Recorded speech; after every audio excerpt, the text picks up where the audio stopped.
It's okay. A kiss can wait. Hindi yun, Dennis. Sorry, pero hindi ko kaya ituloy ito.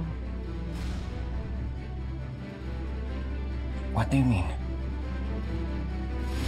Hindi ko kaya ituloy ang relasyon natin. I'm really sorry, Dennis. Hindi pa talaga ako ready.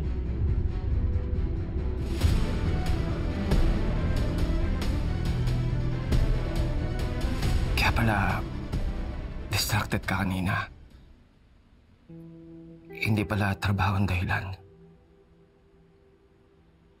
Pero,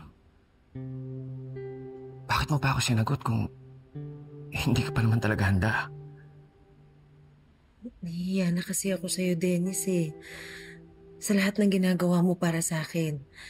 At na-appreciate ko yun. Nahihiya ako na wala akong mabigay. Kaya hindi ko na pinag-isipan. I said yes impulsively, pero... Pinabawi mo na. I'm really sorry, Dennis. Walang sasapat na dahilan sa nagawa ko. Alam ko naging immature ako na bigla kitang sinagot at maiintindihan ko kung magagalit ka sa akin.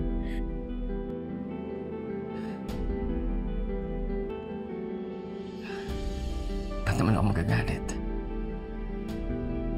Karal, naiintindihan kita. Ako man dapat yung humingi ng sorry sa'yo eh. Kasi baka mamaya, niisip mo na minamadali kita. Hindi ganun.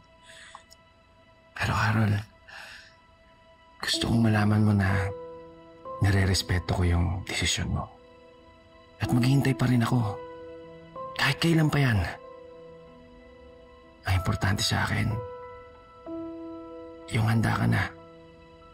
At talagang may nararamdaman ka na para sa akin. Dennis, salamat at naiintindihan mo. Malaking bagay sa akin yun. Ang pinaka-ayoko sa lahat ay yung saktan ka.